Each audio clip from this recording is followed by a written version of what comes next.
معراج انسانیت۔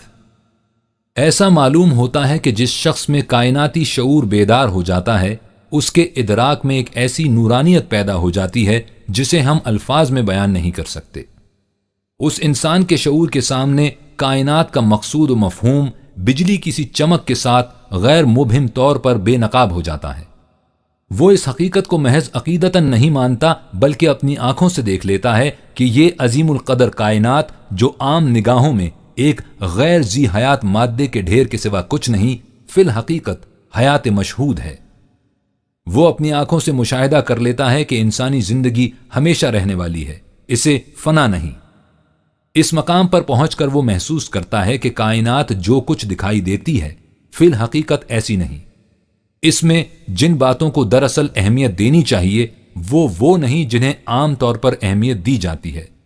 اس طرح اس کے نزدیک زندگی کی اقدار اور حقیقت کے متعلق اس کے شعور کے تمام تصورات بدل جاتے ہیں۔ جسے اس سے پہلے اصل سمجھا جاتا تھا وہ سراب بن جاتا ہے، اور جسے سراب قرار دیا جاتا تھا وہ اصل اور حق بن جاتا ہے۔ وہ اس طرح ایک ایسے مقام پر فائز ہوتا ہے جہاں وہ ان تمام سیاسی اور معاشرتی مسائل کو جو دور حاضرہ میں اس طرح ہمارے گلوگیر ہو رہے ہیں اس انداز سے حل کر کے رکھ دیتا ہے جس کا ہم تصور بھی نہیں کر سکتے۔ اسی سے ایک ایسی ملت تیار ہو جاتی ہے جو اپنے مقام کو پہچانتی ہے اور تمام اقوام و ملل سابقہ کے اعمال و کردار کے لیے میزان بن جاتی ہے۔ اس کائناتی شعور کی بیداری کے بغیر زندگی میں نظم و ربط ناممکن ہے۔ ایک عرصہ دراز سے مادے کے ڈھیر کے نیچے دبے ہوئے انسان نے یہ سمجھ رکھا ہے کہ محض عقل کے زور پر دنیا میں زندہ رہا جا سکتا ہے، لیکن آہستہ آہستہ یہ حقیقت ان پر منکشف ہوتی جا رہی ہے جنہیں فطرت نے آنکھیں عطا کی ہیں کہ محض عقلی منطق سے زندگی میں نظم پیدا نہیں کیا جا سکتا۔ اگر موجودہ انسان اسی روش پر قائم رہے تو وہ اگر ان قبائل و اقوام کی طرح جن کا وجود طبعی طور پر دنیا سے مٹ چکا ہے فنا نہ بھی ہوئے تو بھی اپنے لیے وہ ایسے حالات پیدا کر لیں گے جو ابھی سے پیدا ہو چکے ہیں جن کے ماتحت زندگی ناممکن ہو جائے گی۔ ایسے حالات میں جن میں ہر وہ متاع جو انسان کے پاس ہے اس سے چھن جائے گی، وہ متاع جو اسے ان انسانوں سے ملی تھی جن کا کائناتی شعور بیدار ہو چکا تھا اور وہ اپنے آپ کو پہچانتے تھے۔ اس لیے مستقبل عام انسانوں کے ہاتھ میں نہیں، وہ ایسے انسان کے ہاتھ میں ہے جو فوق البشر ہے، جو ہم میں پہلے ہی پیدا ہو چکا ہے اور زندہ و پائندہ موجود ہے۔ بحوالہ آؤسپینس کی کتاب ٹرٹیم آرگینم۔ سابقہ اوراق میں جو کچھ آپ کی نگاہوں سے گزر چکا ہے اس پر نگاہ بازگشت ڈالیے اور پھر دیکھیے کہ آؤسپینس کی جس فوق البشر کے ہاتھ میں انسانیت کا مستقبل قرار دیتا ہے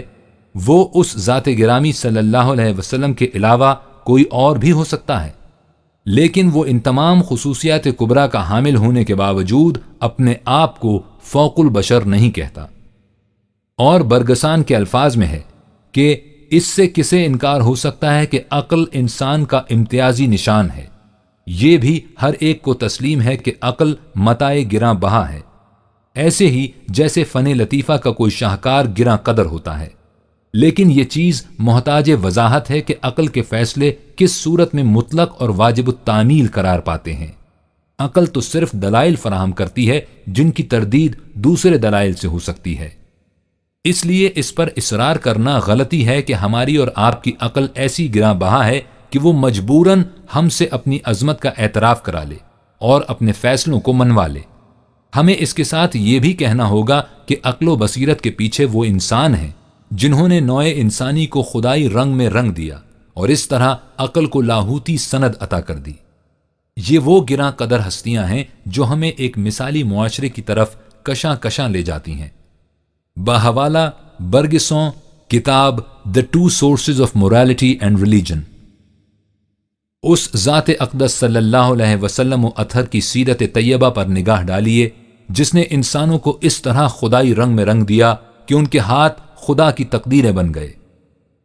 اور پھر سوچئے کہ کیا دنیا میں کوئی اور انسان بھی ہے جو اتنے بلند مقام پر کھڑا انسانیت کو اس معاشرے کی طرف دعوت دے رہا ہے جسے برگسون جیسا صاحب فکر مثالی معاشرہ قرار دیتا ہے۔ ہر چند وہ ذات گرامی صلی اللہ علیہ وسلم اپنے عظمت مقام کے لیے انسانی تائیدات و سندات کی محتاج نہیں، لیکن جسے اس قسم کی تائید اور سند درکار ہو وہ اس باب میں ایک اور غیر مسلم مورخ کی شہادت سن لے اور خود دیکھ لے کہ جنہوں نے اس بے مثال سیرت کا غیر جانبدارانہ مطالعہ کیا ہے وہ اس باب میں کس نتیجے پر پہنچے۔ لمارتین اپنی کتاب ہسٹوری دلا ترک میں لکھتا ہے، دنیا میں کسی انسان نے برضا و رغبت یا طعن و کرہن محمد صلی اللہ علیہ وسلم کے نسب العین سے بلند نسب العین اپنے سامنے کبھی نہیں رکھا۔ یہ نسب العین عام انسانی سطح سے بلند تھا، ما فوق البشر نسب العین۔ یہ نسب العین کیا تھا؟ خدا اور بندے کے درمیان جو تہمات کے پردے حائل ہو چکے تھے انہیں ایک ایک کر کے اٹھا دینا اور اس طرح خدا کو انسان کے سینے میں سمو دینا اور انسان کو خدائی صفات کے رنگ میں رنگ دینا اور باطل خداؤں کے ہجوم میں ایک منزہ خدا کا مقدس اور معقول تصور پیش کرنا۔ آج تک کبھی کسی انسان نے اس قسم کی ہمت نہیں کی کہ اس قسم کے عظیم و شان کام کا بیڑا اٹھائے جو اس طرح انسانی مقدرت سے باہر ہو اور اس کے ذرائع اس قدر مسدود ہوں، اس لیے کہ نہ اس وقت جب اس نے اس اہم فریضے کا تصور کیا تھا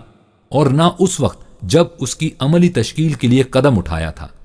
اس کے پاس اپنی ذات یا صحرا کے ایک گوشے میں بسنے والے مٹھی بھر انسانوں سے زیادہ کوئی ساز و سامان اور ذریعہ اور وسیلہ نہیں تھا۔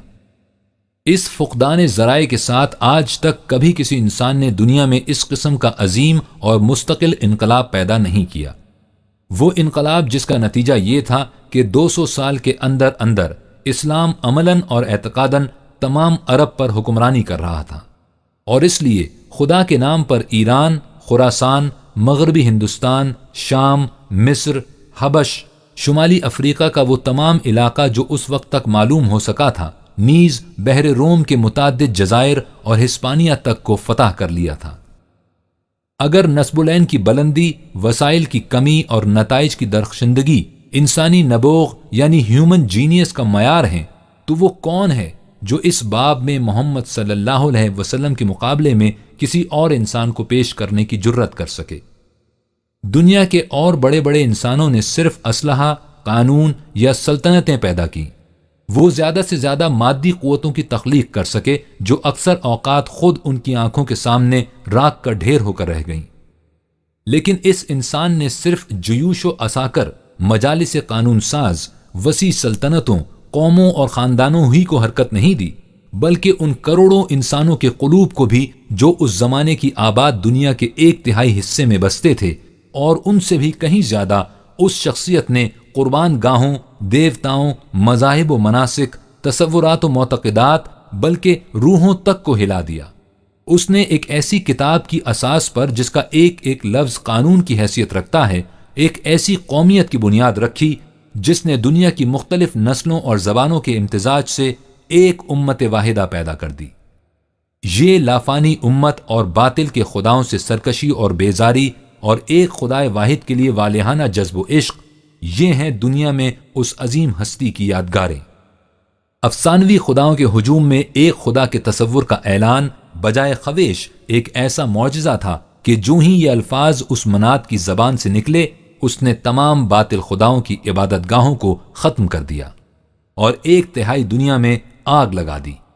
اس کی زندگی، اس کی فکری کاوشیں، توہم پرستی کے خلاف اس کی مجاہدانہ جد و جہد اور باطل خداؤں کے غیظ و غضب کو استحقار کی ہنسی سے ٹھکرا دینے کی عظیم جرت، مکی زندگی میں متواتر 13 برس تک تمام مصائب و نوائب کے مقابلے میں استقامت و استقلال، مخالفین کی تکذیب و تضحیک کا خندہ پیشانی سے استقبال، یہ تمام مشکلات اور پھر ان کے بعد اس کی ہجرت،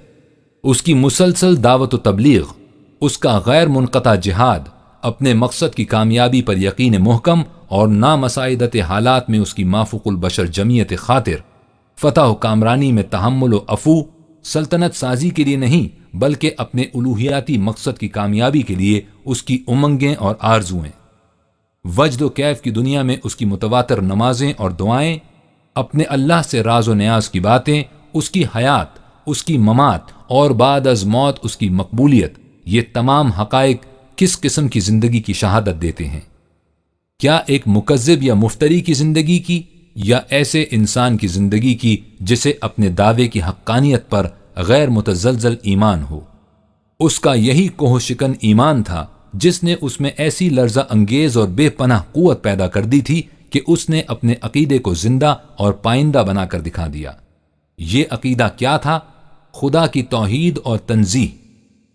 اول الذکر یہ بتانے کے لیے کہ خدا کیا ہے، اور ثانی الذکر اس کی وضاحت کے لیے کہ خدا کیا نہیں ہے۔ وہ اللہ اور یہ لا،